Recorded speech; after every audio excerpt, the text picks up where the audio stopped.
¿Qué tal? Buenas noches, ¿cómo les va? Esto es Malvinas, Historias de Héroes y Traidores, programa número 263. Es un programa especial, el que nunca me hubiera gustado llegar a tener que contar lo que hoy voy a contar. Pero bueno, después de tener tantos años esta mochila encima, quiero compartirla con todos ustedes. Esta primera parte es un editorial hasta que escuchemos un reportaje radial. Durante mis primeros 10 años en la profesión, llevé una mochila con equipo sobre mis hombros, tratando de ser lo más objetivo posible como corresponsal de guerra. Luego cambié mi mochila, llevando otra como director de programas de televisión y recitales, tratando de ser lo más profesional que pude. Pero en el año 2012, una persona me colgó una mochila llena de mentiras y traiciones. Hoy, con casi 72 años, quiero quitarme esa mochila para pasar los años que me quedan disfrutando de mi familia y con la conciencia tranquila de saber que traté de hacer mi vida lo más honesta posible.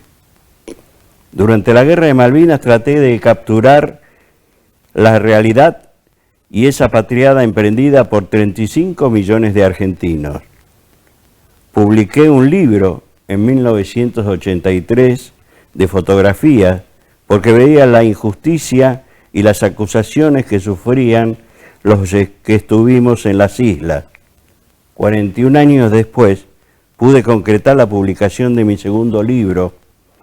Durante todo este tiempo pregoné sobre lo que vi sin cambiar una sola frase en todo. En todos estos años, y hoy necesito sacarme esa mochila para poder contarles a mis nietos lo que hizo su abuelo durante su vida. Fuimos pocos periodistas los que tuvimos el orgullo de poder cubrir aquella patriada. Hoy solo quedamos 2, pero los egos profesionales lo traicionan. Quieren acusarme de ser el artífice de su fracaso.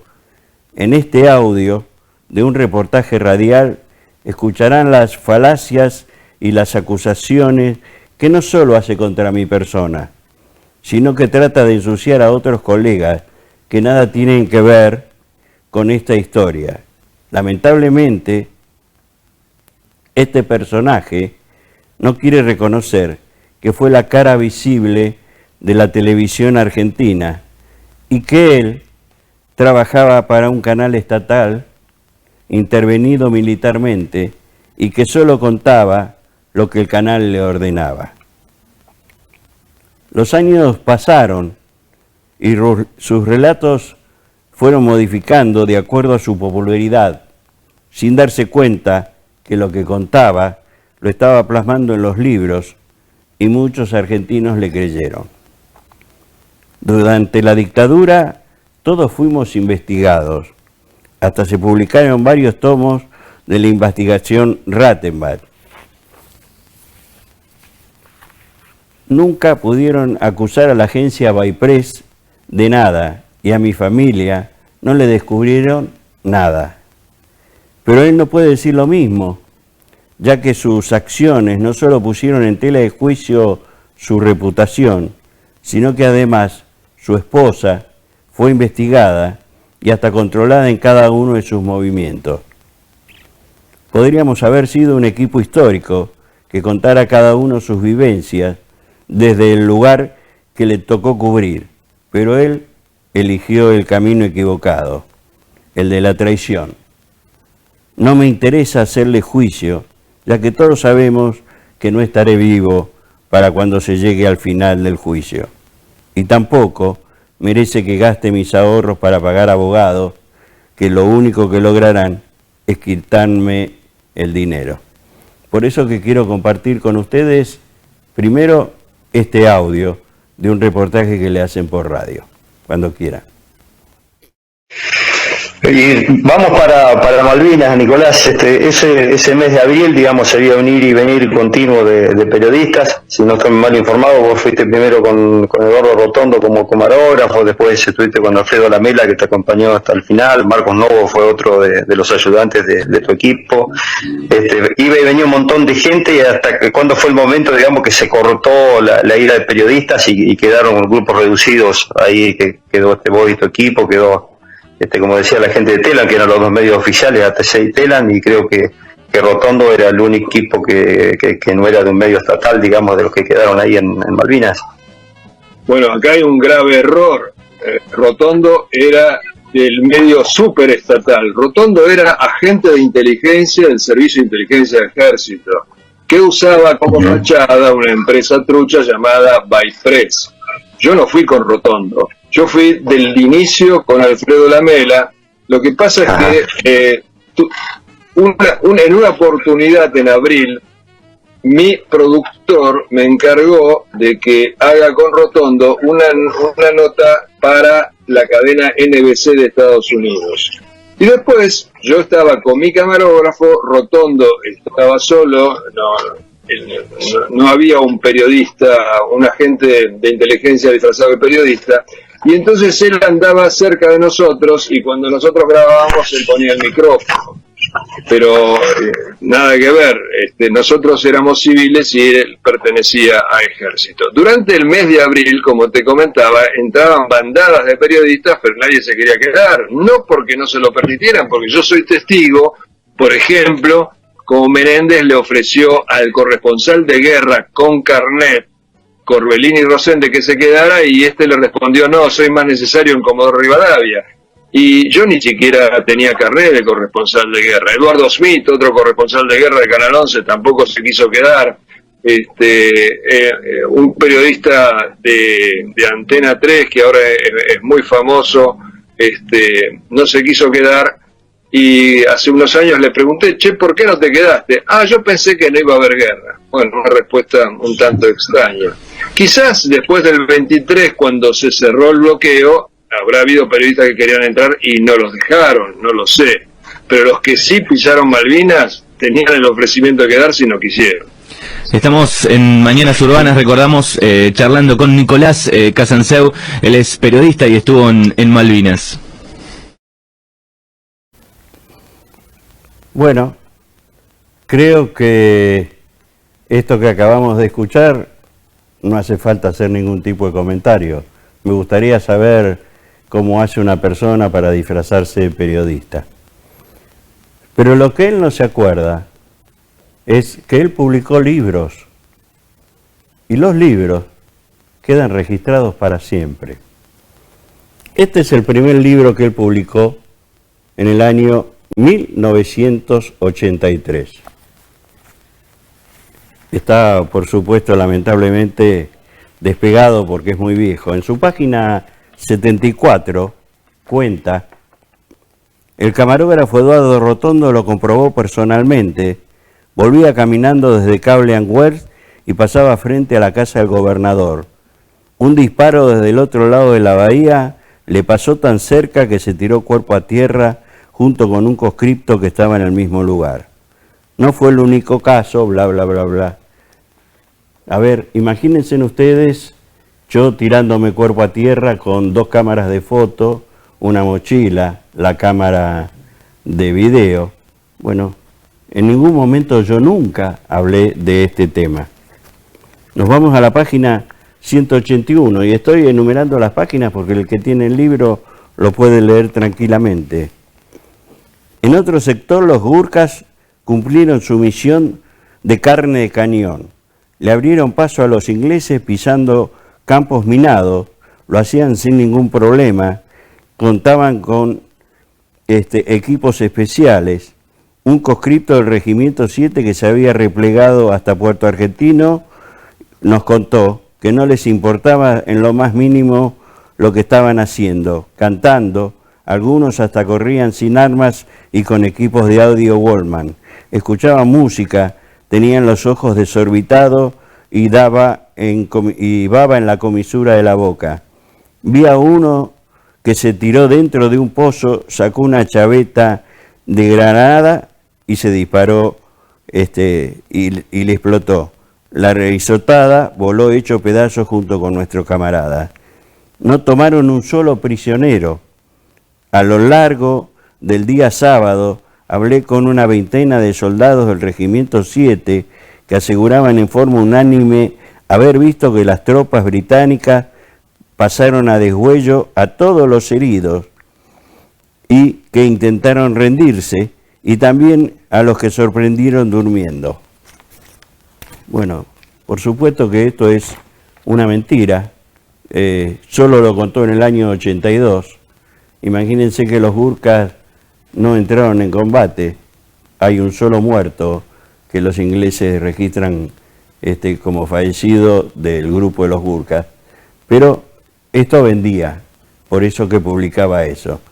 Yo nunca lo comenté porque no lo vi, y aparte de eso, porque ninguna vez ningún soldado del Regimiento 7 me lo contó.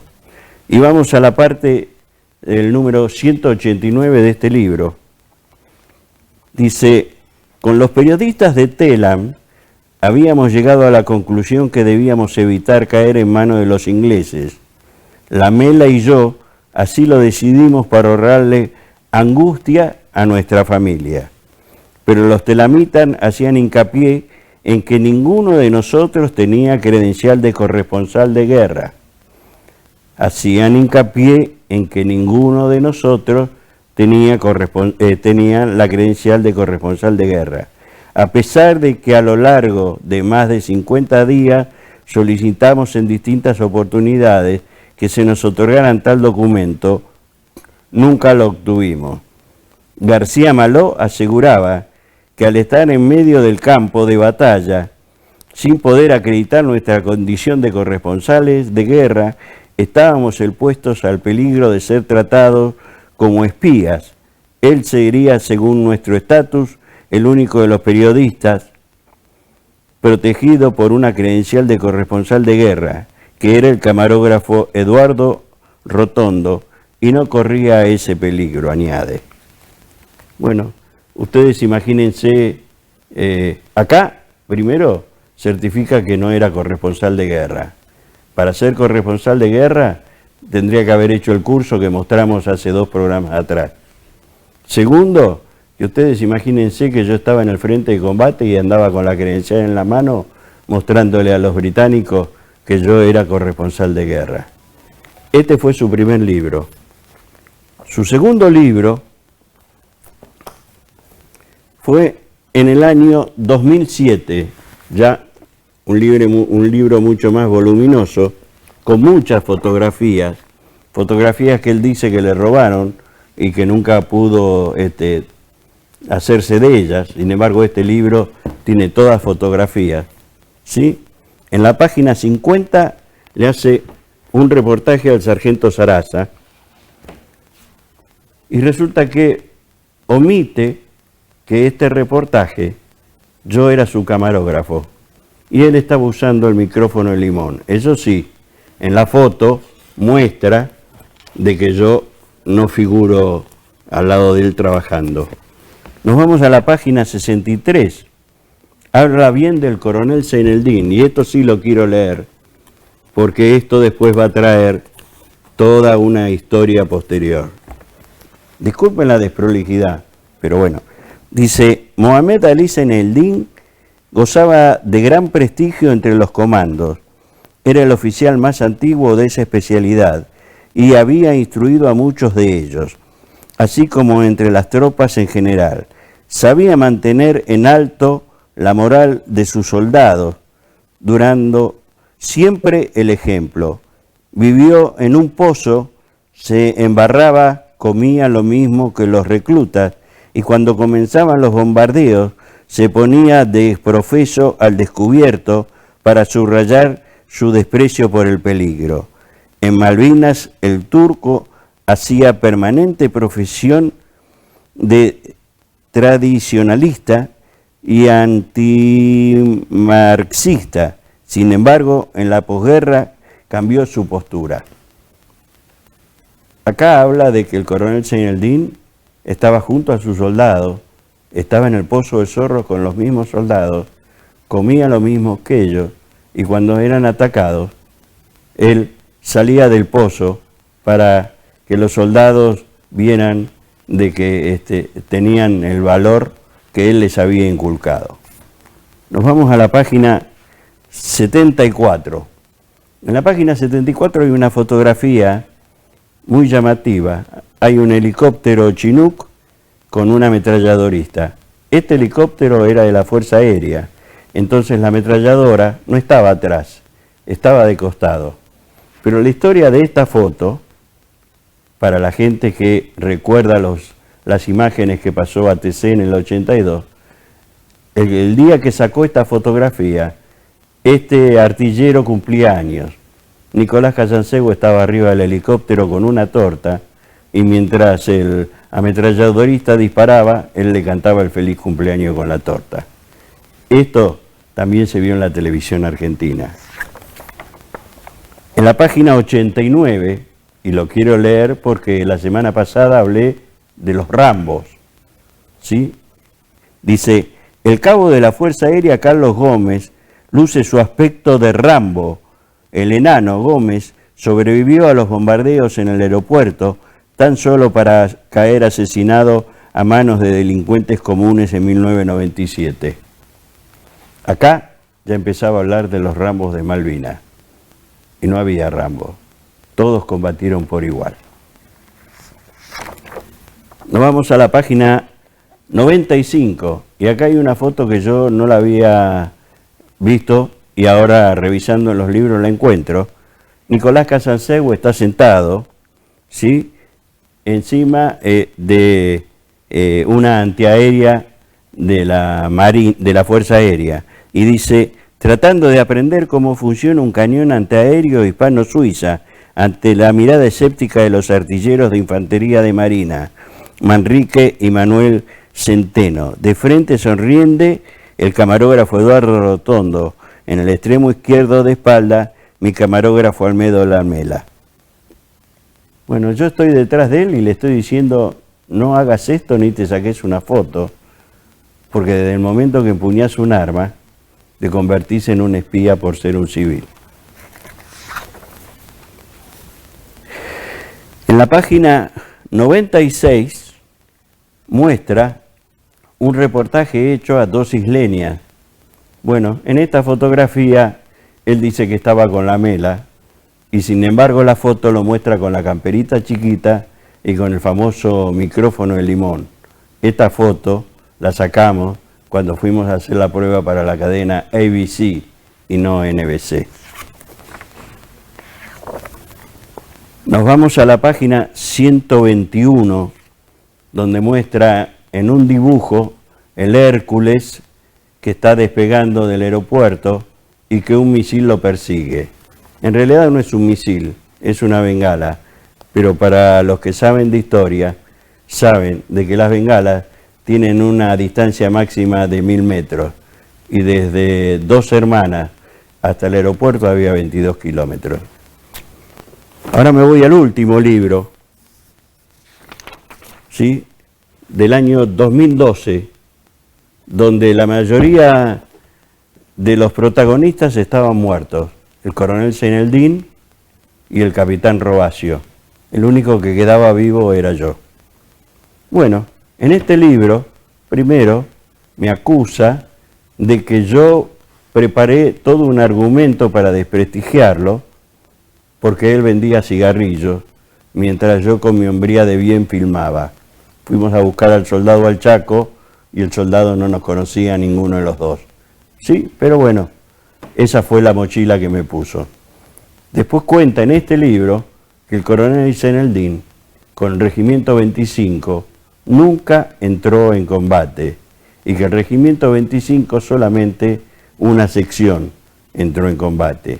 En cuanto al capitán de fragata Robacio, dice que el BIN 5 y el BIN 7 nunca entraron en combate. Y resulta que el 13 a la noche, el BIN 7 tuvo que hacer frente para que las tropas pudieran desplegarse y salir de una emboscada. Dice muchas cosas más que lamentablemente por el tiempo que tengo no las puedo contar. Una de las cosas que cuenta es que él por casualidad estaba en el aeropuerto el 13 de junio y el capitán del Hércules que aterriza le dice: ¿qué vas a hacer acá, Nicolás? ¿Por qué no te subís al avión y te venís porque esto ya está terminado? Y se subió junto con la Mela. Ahora la pregunta del millón es, acá hay una fotografía especial donde se lo ve a Nicolás Casansegua entregando una bandera británica en un programa de televisión. ¿Cómo? ¿Estaba en el aeropuerto con todo el equipamiento encima? ¿Tenía esta bandera encima? ¿O esta bandera no es real? ¿O lo que cuenta en su libro no es real? Así que por eso me quedé corto, no pude contar todo, pero bueno, los años pasaron, se fueron modificando los acuerdos y sin darse cuenta lo que contaba en estos libros. Durante todos estos años que llevé esta mochila, traté de contar la verdad de Malvinas y siempre traté de contar lo mismo. Perdón, pero solo espero que con lo hablado en este programa se dé por terminada esta disputa. Yo no creé la grieta que sus seguidores armaron y sé que no me van a creer. Espero que mis amigos sigan siendo mis amigos, ¿sí? Y que él deje de hablar mal de mí y hable lo que él vivió en Malvinas, que tiene muchísimas historias para contar. Fue un programa difícil, me costó hablar de esto, me costó escribir esto, porque en realidad Nicolás Casansegua era mi amigo. No solamente antes de Malvinas, sino después de Malvinas, y hasta estuvo en mi casa en el Partido de la Costa, y terminamos yendo a Mar del Plata con su mujer, la mexicana, acá vemos la foto junto a mi esposa, a dar charlas juntos. Entonces, toda esta historia que está contando, y que mucha gente joven le cree, bueno, es eso, una historia solamente para que él vuelva a estar, no sé, en primer plano hablando sobre Malvinas, ¿sí? Y desacreditando al resto de los periodistas que estuvimos allá. Me despido como los hacemos siempre, estoy muy nervioso, y lo hago como lo hago siempre, Dios y patria o muerte.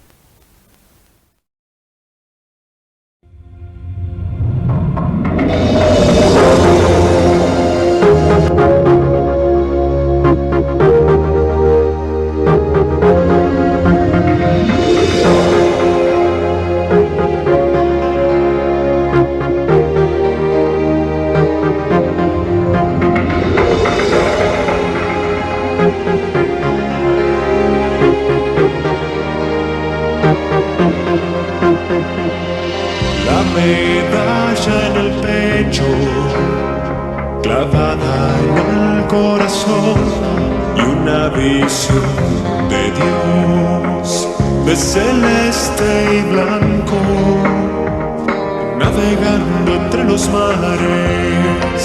En las noches ves fantasmas que muerden el pabellón. En las aguas bajo el frío